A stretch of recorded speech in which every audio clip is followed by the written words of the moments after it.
Hello everybody, this is ZigZagZog coming to you from somewhere in this world, and we're here to start a brand new playthrough here. This is using Empire Total War with the Darthmod and the 40 unit saves version. This time, we're going to be playing with Poland. I think we'll see a bit of a difference between the United Provinces and this playthrough. United Provinces was primarily, the goal was to keep everything overseas and in the trade nodes. And anywhere but the continent. It's just going to be just the opposite here. We aren't going to be spending time more than likely in the Americas or in India. We're going for dominance here on the European continent here. And why don't we just jump right into it and take a look at Poland and what we're starting with, what we're dealing with right off the bat. Now for the official victory conditions, it says to hold 25 regions by the end of 1799. Currently, regions held is 4. That's what we start with. Ladies and gentlemen, that's how we get this baby going. I should say that's the listed victory regions necessary. We actually start with 5. I was going, wait, we have more than 4. So we start with 5 regions. The goal is to get up to 25.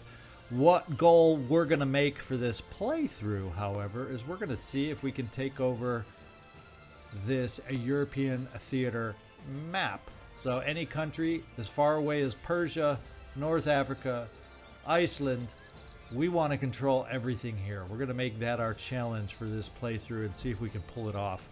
It's going to be tough. That's a lot of territories, I'm telling you. But we'll see if we can make that happen. We're going to give it a good old try at least, because I feel confident we can get to 25. I want to try and give us a slight bit more challenge on this one. So that's our goal. Prestige-wise, our military, well, let's see. We outrank Spain. No, we outrank the United Provinces. And that's not saying much when you look at the state of our opening armies right now. So that's going to be our big challenge, is building up our armies so that we can manage to take ourselves to victory. Our national summary at the moment, until we do some upgrades and whatnot, our income is at 4,291, and I'm going to change that right off the bat. We are a Catholic state religion this time, as opposed to what we were last playthrough.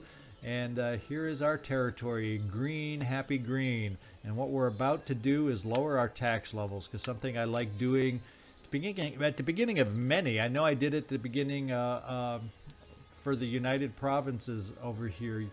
I lowered the tax levels over in the Americas and India. Well, here I'm lowering these tax levels at home, just so I can get that growth established in my areas, and ultimately that will increase our taxes in the long run.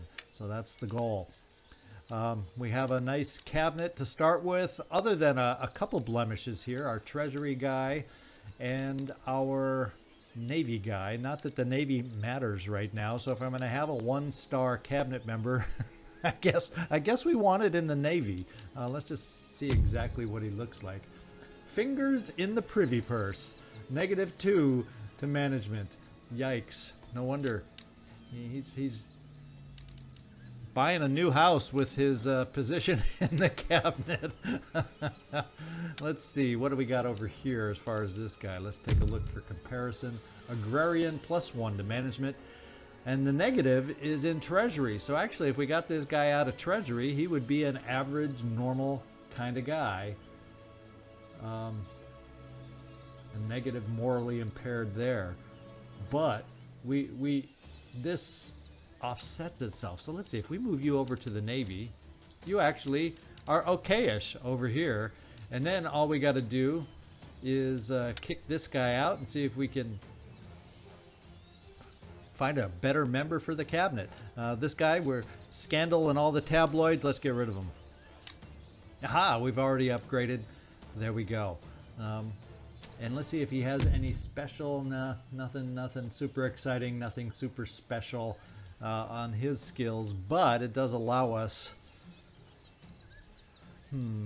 Well, the big things we want to do, we're still probably going to want to upgrade the treasury, and the army would be nice for an upgrade, but he's pretty much the same thing. We got a lot of status quo pious guys, and then the head of state would also be nice, another status quo. So Navy is okay at the moment because we don't even need one right off the bat. We'll look at upgrading treasury first, then the army. As we start growing it, that'll be next importance, and then the head of state will come third. Those are the three cabinet positions we'll initially try to upgrade. Trade nodes, world market, doesn't mean a whole hell of a lot to us to start out with. Trade with our neighbors, though, is vital to our incomes, and then we currently have trade deals with Prussia, Russia, and Courland. And speaking of which, let's get down here to diplomacy, and you can see that we have the trade partners I mentioned. We have the allies of Denmark and Russia, and we have Courland and Saxony as our protectorates. So we can be drawn into war if those provinces are attacked. And I think let's take a look and see if there's anything we can do. The challenge with our start here is we are surrounded by potential enemies. And I've played this game many times, or as Poland many times in the past, quite a while ago. And I remember different games where the Ottomans have been my enemy attacking, Austria has been my enemy attacking, Prussia has been my enemy attacking. I'm surrounded by a lot of dangerous enemies, and all of them have, in different playthroughs, come at me.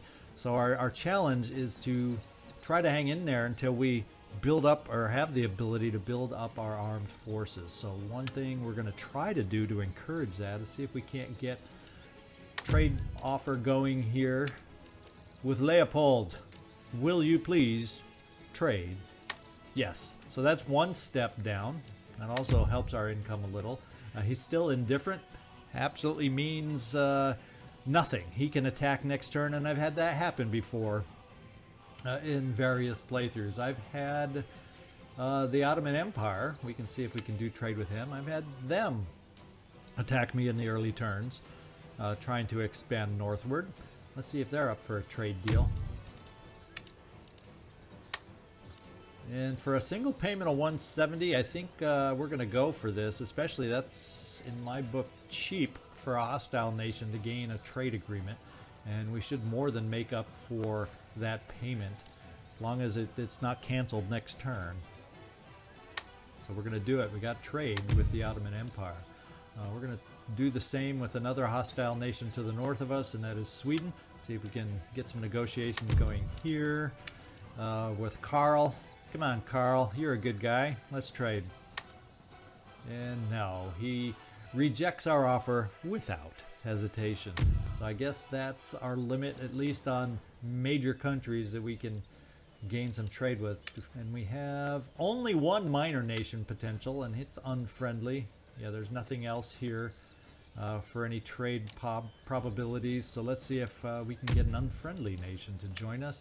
It's a protectorate of the Ottoman Empire. We got them to trade with us. Maybe we can get Devlet the First. And no. They are not simple desert fools. So there you go. And there is our trades. I'm not going to do any attempts at early alliances because I guess we could try with Great Britain, but there's so many different countries right at the beginning are allied with so many back and forth with each other. I think the early alliances don't mean much to me until I start seeing how things are gonna flow, because there's so many ways they could potentially flow. So we'll start working on that eventually. Now we have issues with research and technology. Ideally, I'd like to get 4 schools up and running. Krakow is the first one that we have, and we have a gentleman right here. We're going to get him over there. Yeah. So you get over there, and we're going to start out with plug bayonet. That's my first order of business. I would like to also get a second school working on the ordnance chain, and then I would like to get another school to get my farms up and growing, so we can keep growth in our country going. And then I would like to get a 4th school built just so we can start upgrading our schools and improving our research speed. So that's my goals there. What I want to do with the schools is basically I don't want to put like more than one school in a province. So in Poland, here, I'm not going to convert this workshop.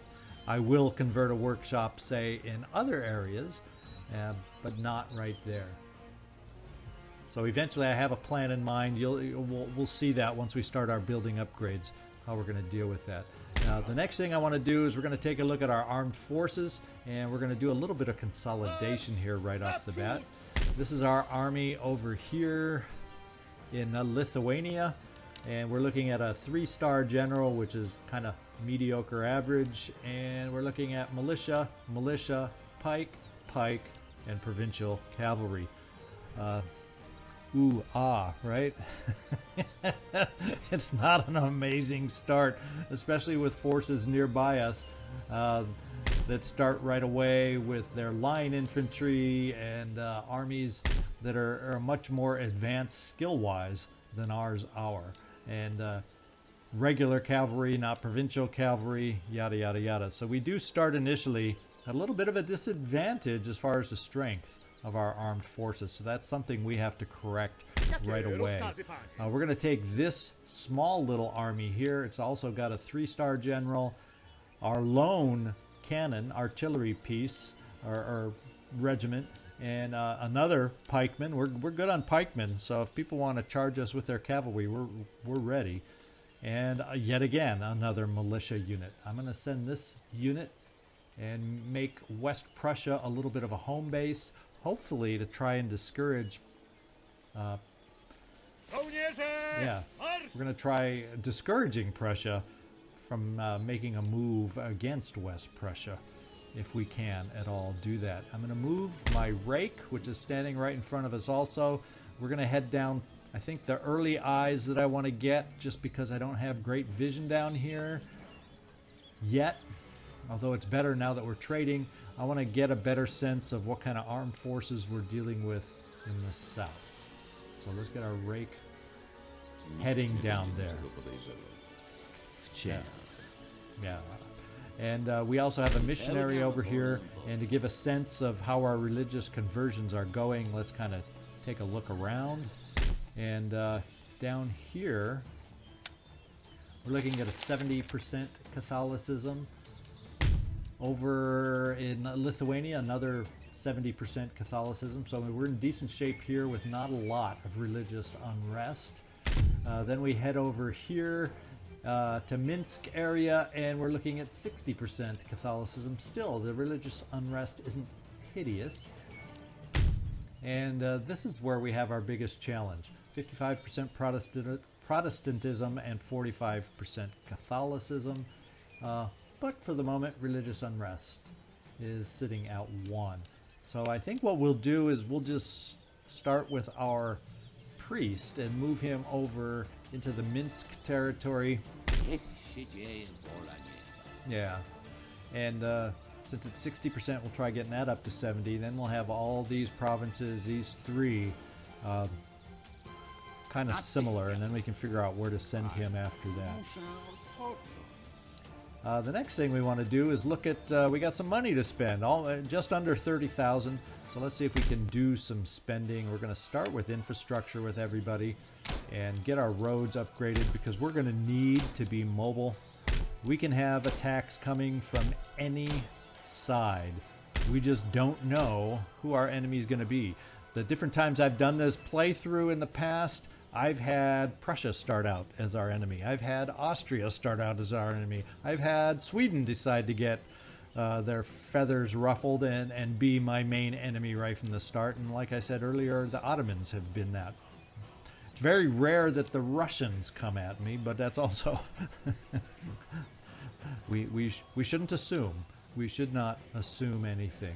So let's start in our main city. We need to upgrade. We have fortunately, we have 2 main big cities, Vilnius in Lithuania and Warsaw over here in Poland, that will be our main producers for our armies.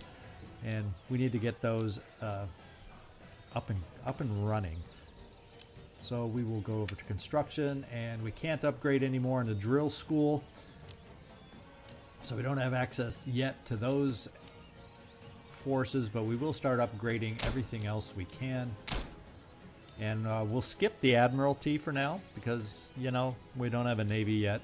We'll come back for that, and we can't upgrade any more on our ordnance factory here. So that's all I want to upgrade here. Let's go over to our other main city.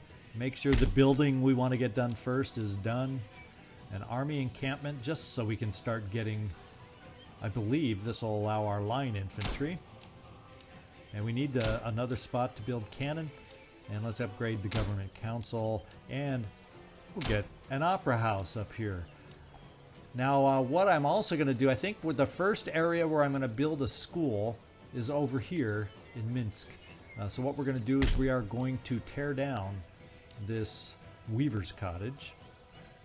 And then next turn, once it's torn down, we'll build up a school. And I'm only going to do, rather than destroy all my income in one fell swoop, income-wise, I think I can only afford maybe building one school per turn or every other turn, so that's why we're going to destroy only one of these at a time. And if I recall, we get a new city emerging pretty quick down here, so I'm not going to destroy their little bit of industry over here with the smiths. I'm actually going to upgrade this one to improve our income. And then we'll see if there's anything else down here we can improve. And the governor's residence is worth it, although that only allows us to recruit militia and provincial cavalry, neither of which is the strongest of either infantry or cavalry, but at least it's better than what we can recruit right now, and that's only pikemen. So yeah, we need that upgrade. And this is the last one. I forgot about my army in the south. We're just going to converge on the fort for now. And this final army has our best general at the moment, Stanisław Poniatowski. And he's got himself a couple militia units, a couple pikemen, and a provincial cavalry. Kind of the basic makeup of our armies right now. So we're going to work on upgrading those right away, because I have no confidence having to go into battle with forces made up like that. We have another Minsk we're going to upgrade. I'm not going to upgrade this craft workshop because at some point I'm going to destroy it for a school. And I'm just doing, and I'm not going to right now spend money on the coaching inn. It helps with our public order here, but we don't have an issue. We'll start upgrading it later when the school starts growing and upgrading and public order becomes more of an issue. We can upgrade here more. By upgrading, I know it increases our chances for a rake too, but one is okay at the moment. And we are going to upgrade these craft workshops here because we're not going to convert this one to a school. The plan over here, so let's upgrade here. And if I'm going to lose a province first at all, it's usually West Prussia, but I'm still going to push forward with the upgrade here.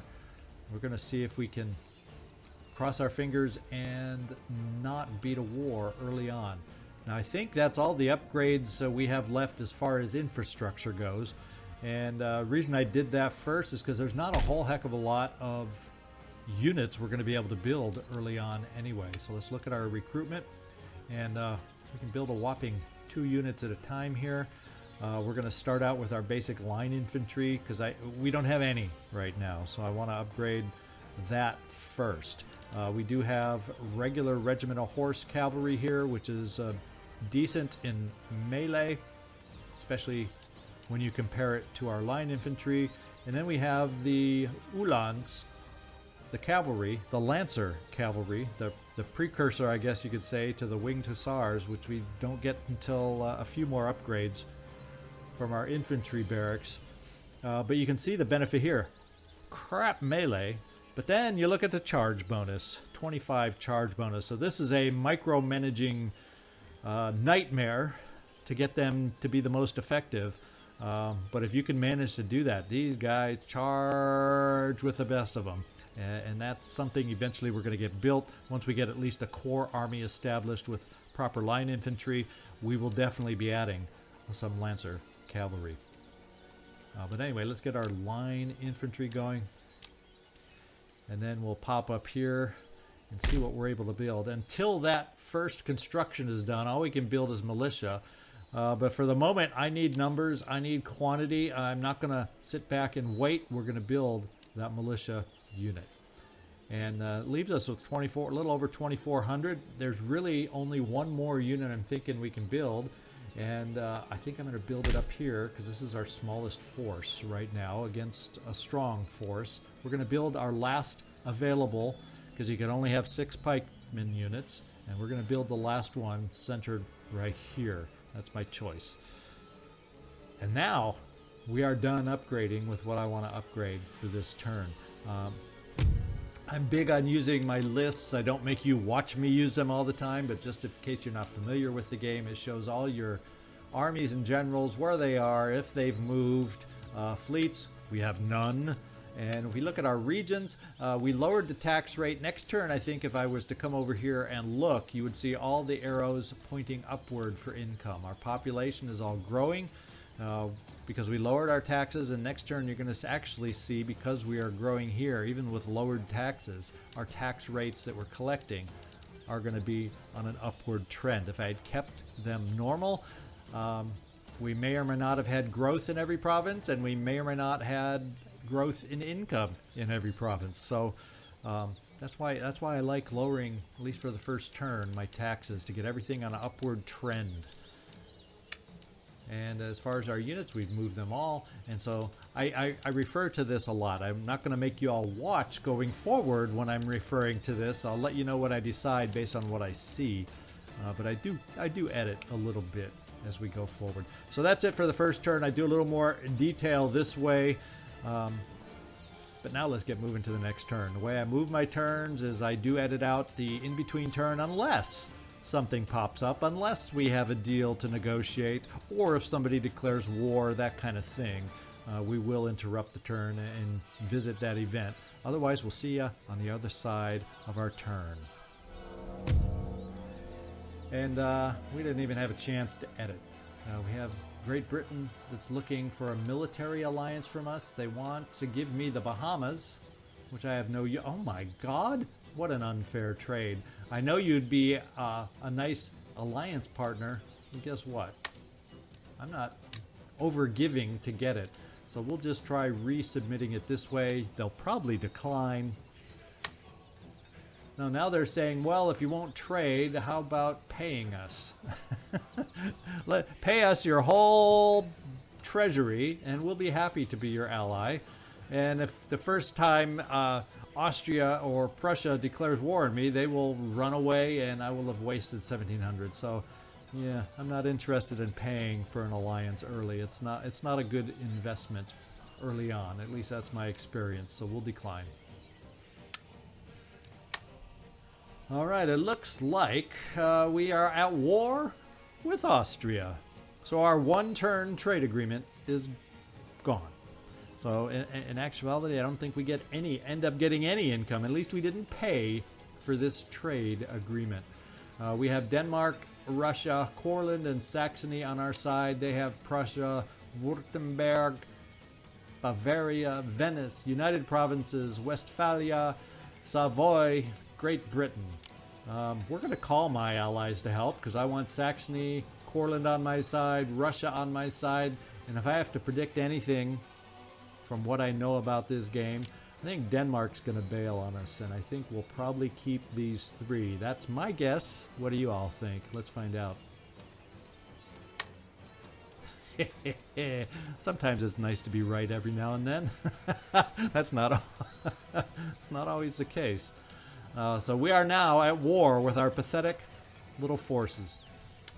Now the United Provinces would like to do some region trades, and once again, there is, my gosh, they have balls. They're just like Great Britain, thinking, oh yeah, we'll take this little region where I can't even get to it without a navy.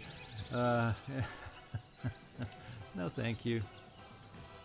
Now we have an interesting one. This is always a fine line to cross because they want military access because they are, you know, Gdansk up north. It splits their territory, and so they prefer military access. I'm gonna actually not do it yet. Sometimes this comes back to bite me, and they'll declare war. Other times, they might want to renegotiate and pay us more for the military access.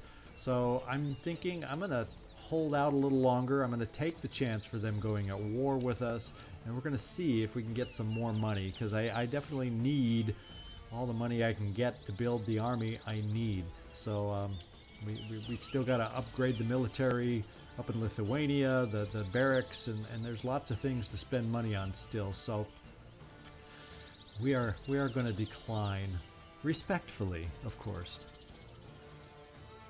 All right, Mughal Empire would like a military alliance with us, and they will pay for it. Let's do it. Let's do it. You have a navy, we don't. So there's more chance that you would come up to help us than we'll ever send a unit down to help you. So I like this alliance. All right, our first turn is over. The trade agreement between us and Austria has been canceled, and they've carefully brokered trade agreement from us. They've pulled out from it. We can take a look at our recruitment report, and we have our first 2 regiments of line infantry. Hoorah! In Poland. We do have, okay, that's even sooner than maybe I remembered. We have a new town emerging down there, right here, and we're going to spend the money to build a school right now because we need another school. We got 3 turns here for a school. While I'm thinking of schools, we demolish this building. Let's build our school over here. And you can see the income just goes away fast at this point of the game. And then we have the Julian calendar that's been established here. I'm not going to read through, as I did in my first playthrough. I read all these historical events, but we're not going to do that now. If you would like to, if you're not familiar with the game, feel free to pause and read this through. I scrolled through it for your benefit if that's what you desire. And now we have to think about building our army some more, and we're going to have to keep our eyes on Austria. I'm going to continue moving up to Gdansk here, just as a little bit of a deterrent here. Therefore, since Sweden didn't get active with us, we're going to withdraw from Lithuania and move down to our capital, because it's pretty close to being in reach of the Austrian Empire, so we want to do a little reinforcing here, I think. And I'm just not sure. Now the big question is, this is not much of a deterrent against Prussia. So I'm thinking what I'm going to do here is send those 2 line infantry units over towards Gdansk. So if we are attacked, it would appear we're in reinforcing range for West Prussia there. We'll keep this force here. What we're going to do is recruit. Once again, I need line units. I need professional line units to establish my force initially. That's what I'm going to focus on. And once again, up here in Lithuania, Vilnius, we're going to go with what we can. How many more turns? 1 more turn and we'll be able to be building line infantry up here. But right now, I need numbers. I need bodies. So militia or line infantry, doesn't matter to me now. I need regiments of any type right now. Now, the other thing we can think about is if I'm at war with Austria, I'm thinking what I'm going to do. Originally, I was thinking I wanted to keep an eye on the Ottoman Empire. We're going to have to hope they're on best behavior while I'm taking action against Austria. Austria is not exactly a pal of the Ottoman Empire either, so maybe we can try to get the Ottomans on our side. Should we try a negotiation there? Can we maybe Is there a way to ask them to join the battle? No, there's no way to say, hey, come join us, like there are in other games. But that ideally would be what I'd like to try, but since it's not available, we won't do it. And then as far as Austria, with our guys in the fort, that kind of is in the way if they decide to come through the pass that our rake is going through. And our capital over here is a hefty bit of distance away from their territories down here. But what I think I'm going to do, just so this army is a little more centrally located in case we need to relocate and help in the center, we're going to move into the city proper down here and start things off that way. Now we'll just take a quick look through the map. I'll let you know if I find anything else I need to upgrade this turn. We've pretty much built all the units I can build until these minor. I can start building militia once these buildings finish construction in 2 more turns, but until then there's no more pikemen I'm allowed to build, so 3 of my 5 provinces can't even produce units for me until they upgrade. So what a hassle that is. And I'll just make sure there's nothing I've overlooked, and then we'll get moving forward. Actually, what I'm going to do this turn is I am going to destroy this particular weavers because I want to have that ready for building the final school. We've got 2 under construction. This will be the 3rd. That'll bring us up to 4 total.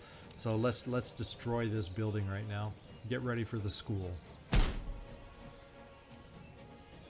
there we go. And as you can see, like I said, regions now, everything is growing.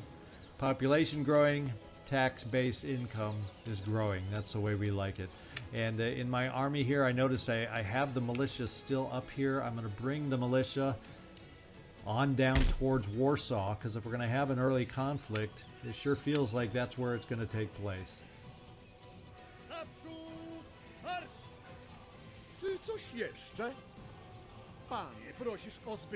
Okay, there we go.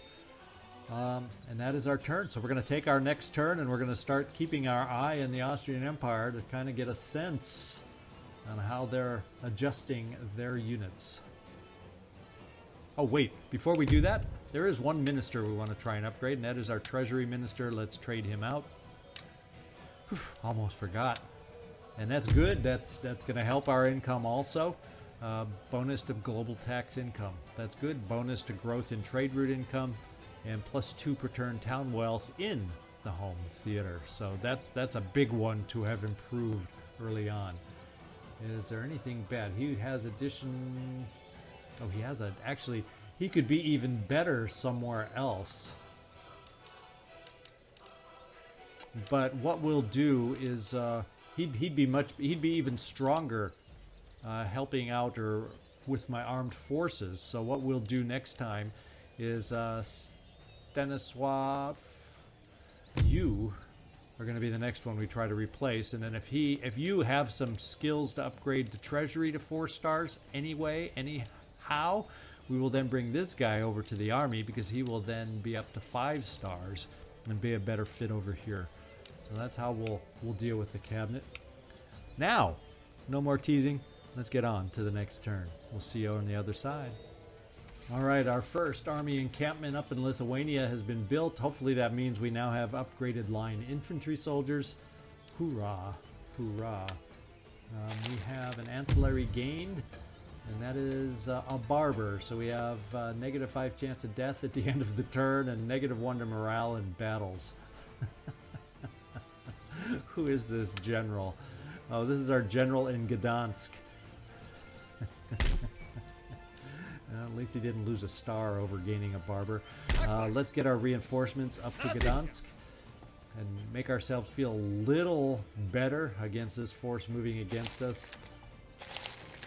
As a deterrent, at least. Recruitment report. There it is. I think what we're going to do now that we at least have a few infantry regiments in Warsaw, is our recruitment this turn is going to focus on one more artillery piece for this army. And yet another line infantry soldier. Eventually then we'll start working on giving this army a little cavalry presence. I mean, we have the provincial at the moment and the general's bodyguard, but we at some point we'll want to upgrade that once we feel a little more comfortable with our line infantry. Captain Kidd is the historical story for this time, and there it is if you want to pause and take a gander at a little bit of history. Now we have to see what other kind of upgrades we may have, and one of them, with our meager funds here, is getting the final school built. Another one is taking a look here. 1,000 to upgrade. That would not allow me... Wait, I built my army units here, correct? Yes, I already have. So actually I can afford to upgrade. Okay, so we've gained our regiment of horse. We have not gained line infantry, so we definitely do need to upgrade once again to get access to our line infantry. What I will do here then is we will recruit a unit of cavalry to help us out. And that's all we can afford right now. We're going to move our rake down here.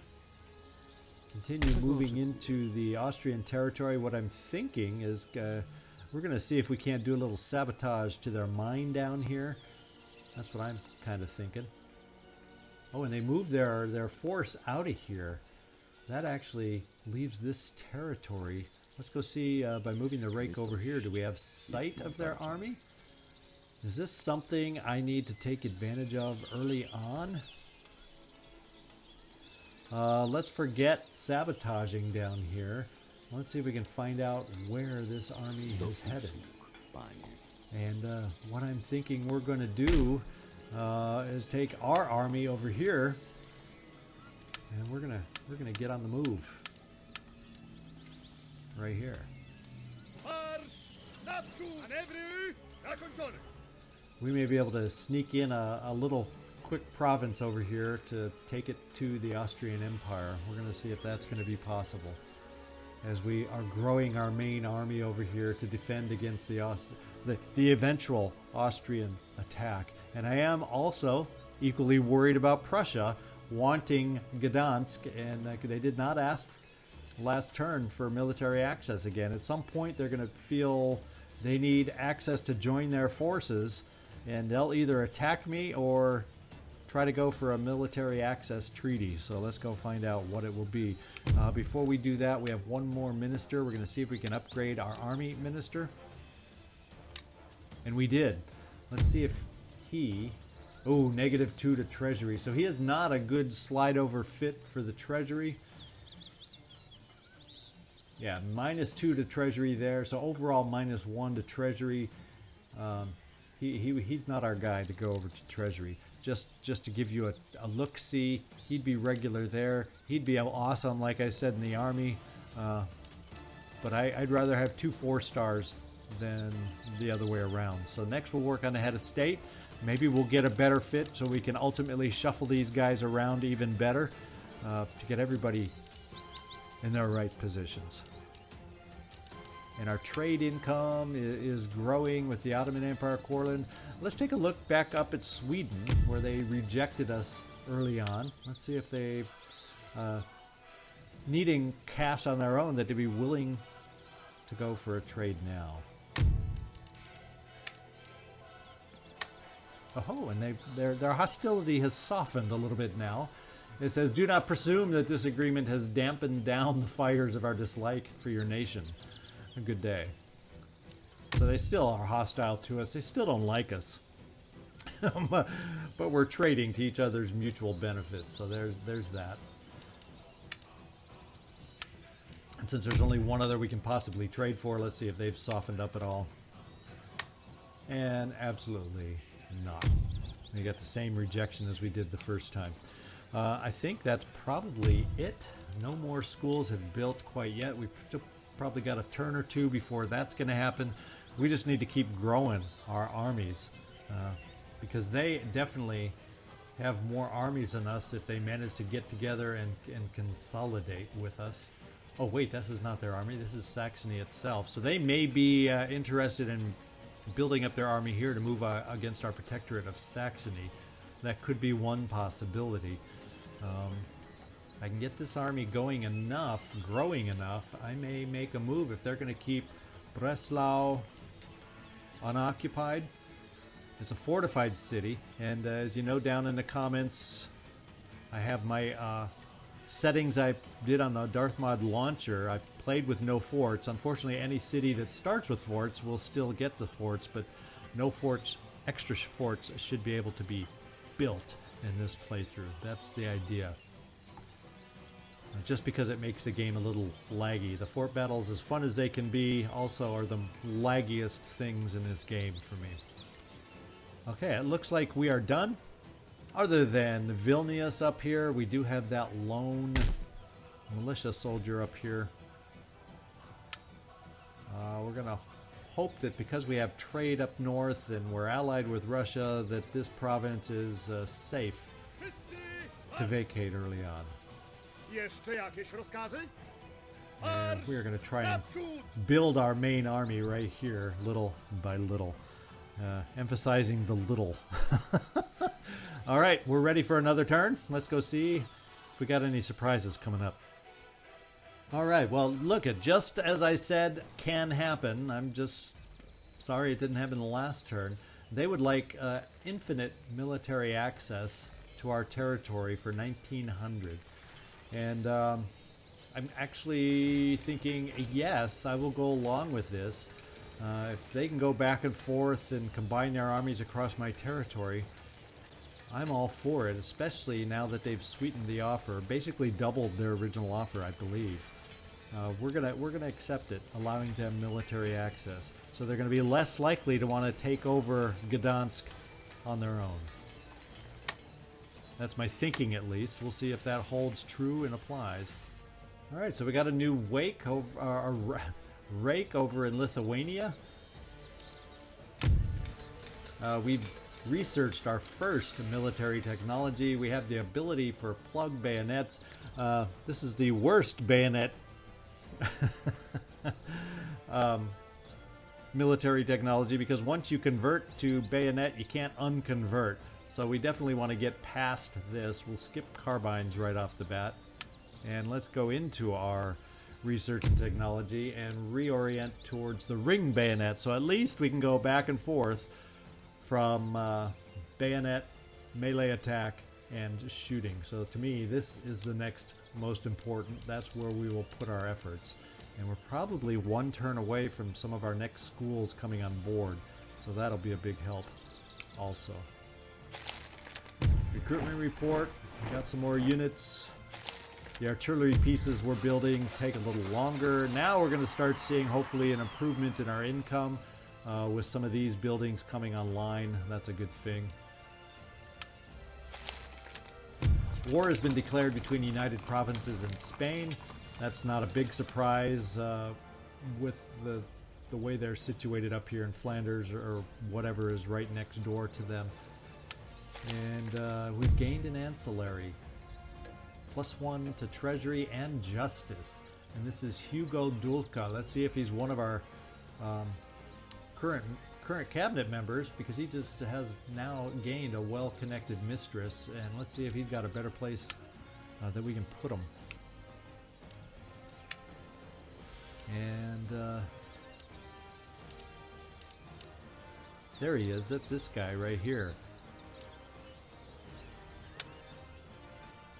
We don't want to kick you out. So that adds Treasury and Justice.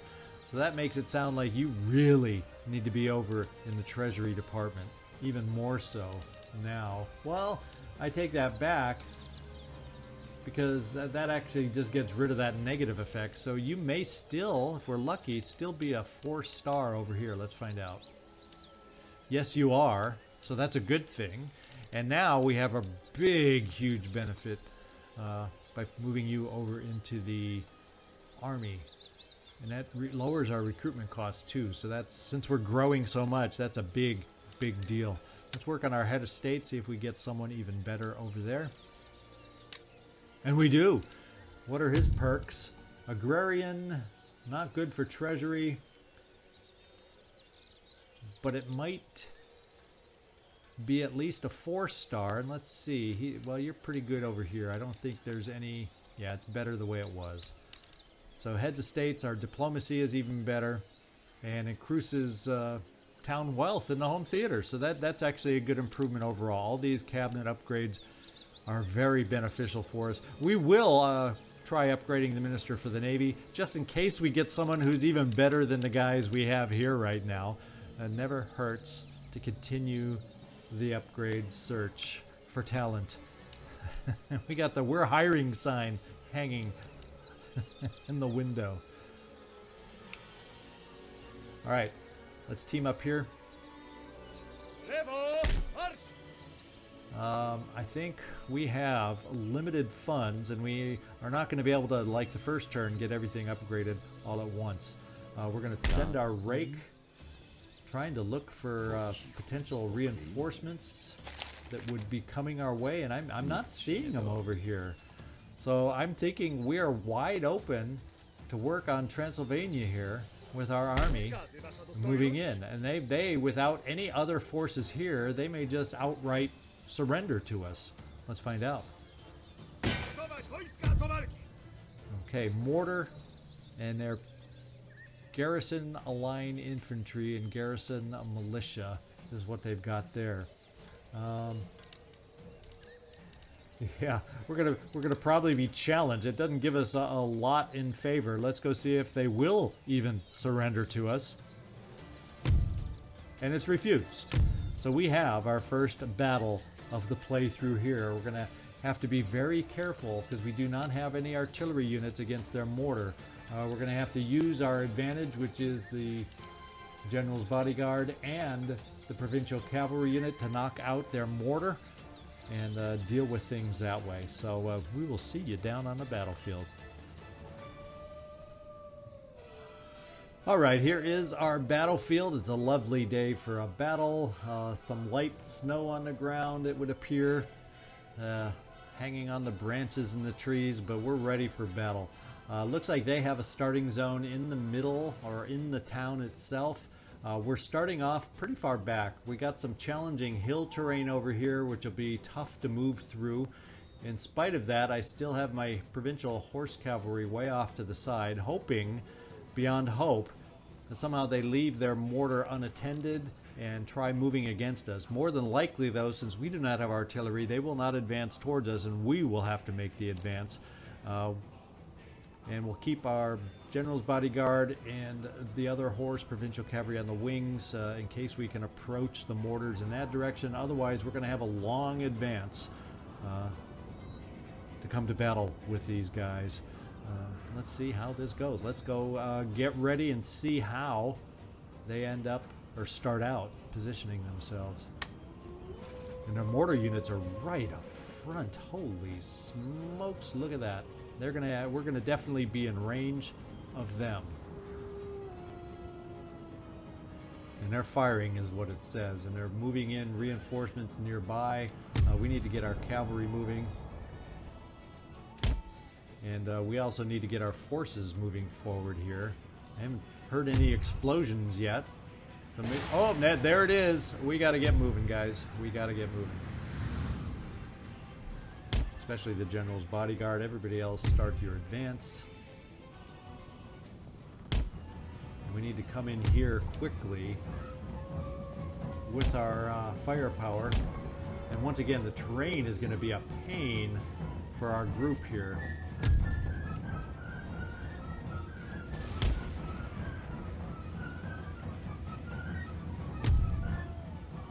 Sometimes it's easier to move one unit at a time to get them to go where we want them to.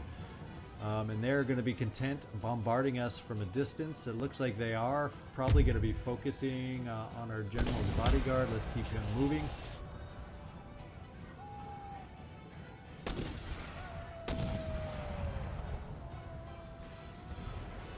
And they are. And they've kind of given us a little space, so I think what we're going to do is take advantage by getting our cavalry over here, the provincial cavalry. See if we can run in there on the mortars, because I think once we are able to take them out, even if we take firepower losses from their militia garrisons, we need to disrupt the mortars, or they'll excessively cause damage to us. In fact, we'll use the general's bodyguard as a distraction as opposed to running him up into the fire and the danger himself. Well, he doesn't want to run up here from a distance. Let's see if this will get him moving. As a distraction.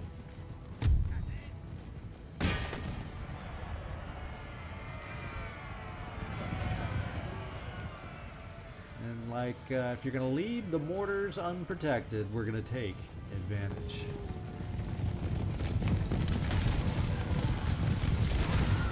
There we charge in. Disrupt the mortars. Take out the main part of their defense. Unfortunately, we gotta hope this is a quick battle. Let's get our general back out of here. What are we down to? We've got them all destroyed. They are shattered. Let's get our cavalry out of here. They've done their job. Now we can formulate the kind of attack we desire with cavalry to be able to flank. Yeah, we're hurting here.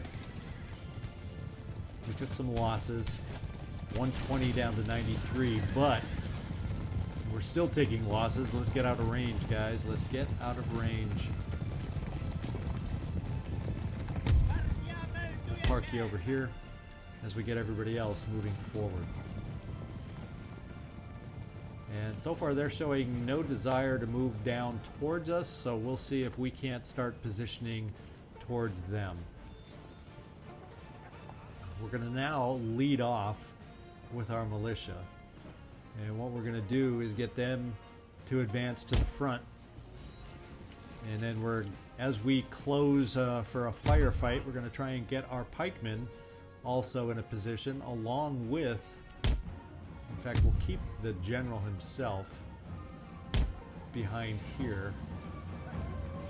And then we'll try to use our cavalry that's well-worn cavalry off to the side, so as we get closer we'll be able to do flanking actions. Now if we're going to do flanking actions against their units, this one's in the back facing a very strange way behind the wall, so I guess they are not an immediate threat. I was going to say I don't know that I want to flank on this side, this direction.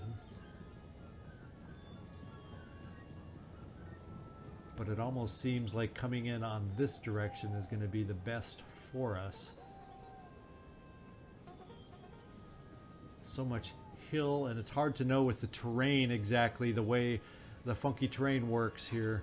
We're going to have to try and position ourselves. I think we will rush this way just because he is facing in a disadvantageous position at the moment. And we'll try to take advantage of that. So we'll rejoin as we reposition and move up towards the advance. We're not going to make you watch all that slow progress now that we don't have to worry about being bombarded. Okay, so they decided to come break towards our cavalry. They enjoyed shooting them earlier. We're going to get our cavalry on the run. They will not hold up to any kind of shots from that unit whatsoever.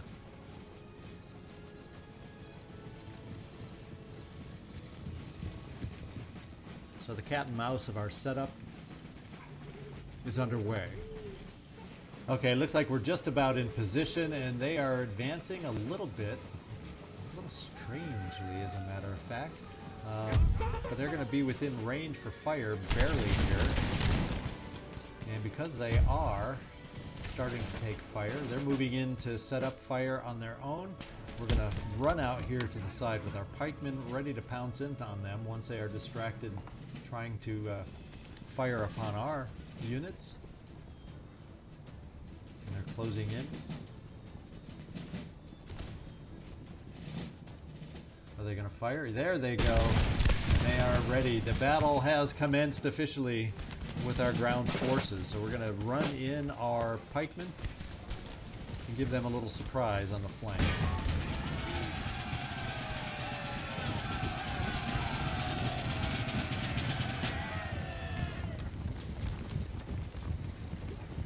That is one regiment of pikemen. We're keeping the other in reserve.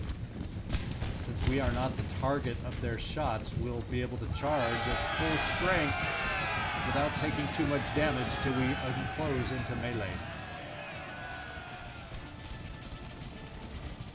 Now we are taking fire on our cavalry over here. We need to withdraw the cavalry. They decided to end a round, but they're also under fire from my militia. But their goal was to try and take on our provincial cavalry. So we are not really in flanking positions over here at the moment. And we've got them running. In fact, they're routing. We're going to keep up the pressure because right now there's no other threats to hurt us. So we're going to try and drive them off the field if we can. We're going to bring now our other pikemen over. See about doing the same over here. We can also bring over for another angle with these militia on this side.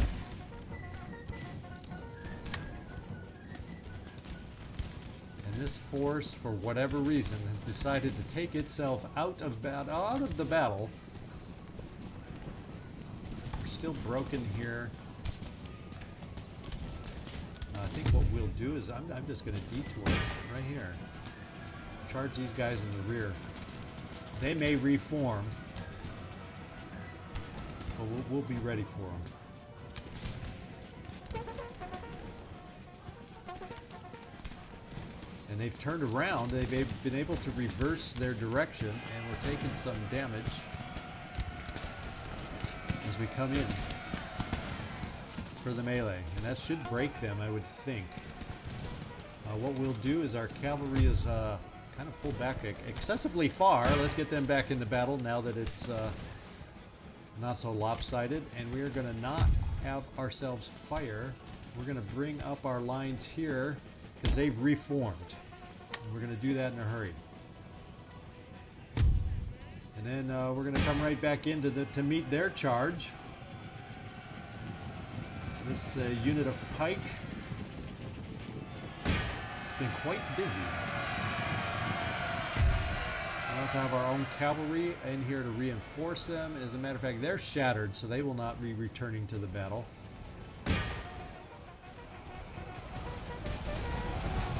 Here comes our own cavalry to reinforce the pikemen. Let's hope our own pikes don't do a version of friendly fire. So yeah, we've broken this unit. Bring the cavalry back out.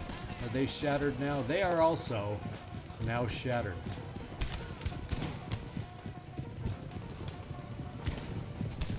Now it's time to get our militia moving up the hill.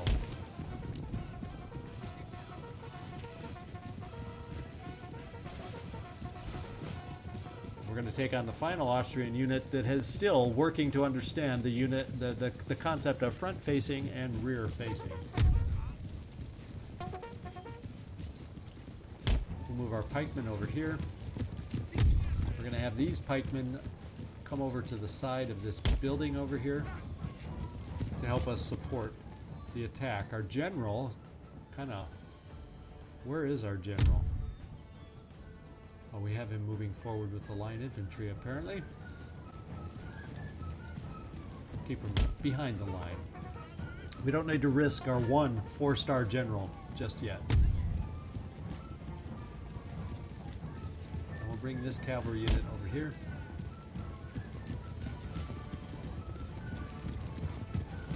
We'll get ourselves positioned here and come right back for the final assault. Okay, men, it's time to move up the hill.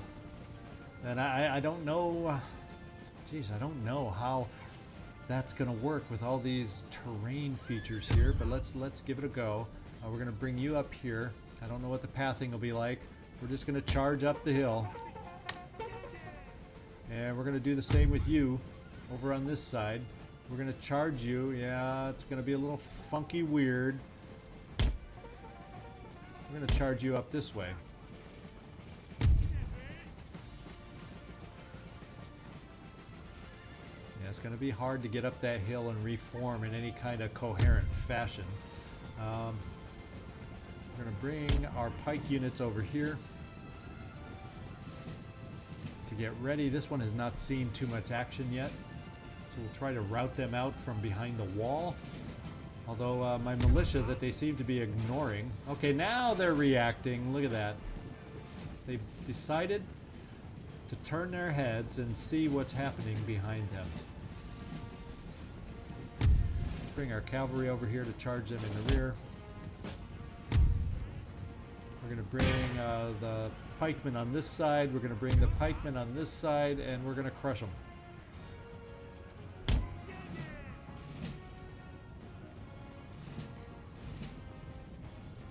Fortunately, they were very kind to allow us to set up first for the opening volley. Such a very strange unit over here, isn't it? And they're about to get assaulted by our pikemen. Just as they finally fire.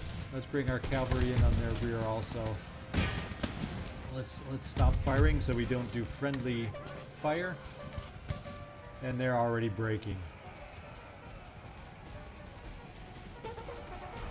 Fear the Polish pikemen. Fear us.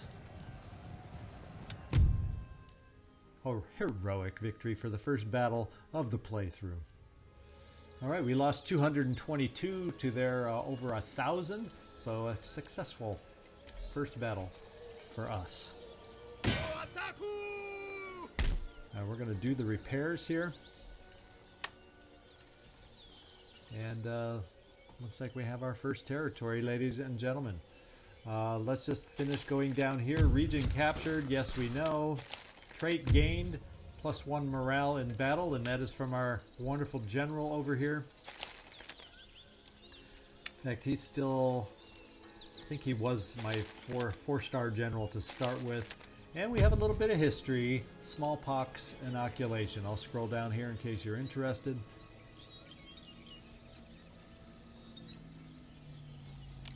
And there is your history for 1701. Now what I'm going to do is see about upgrading as much as possible. First we'll start with the armed forces just because they need the most upgrading. We're going to see about recruiting one more of our line infantry. We're going to see about recruiting one more unit of horse. And we're going to add in another demi-cannon up here too, while we're waiting for the ability to build line infantry.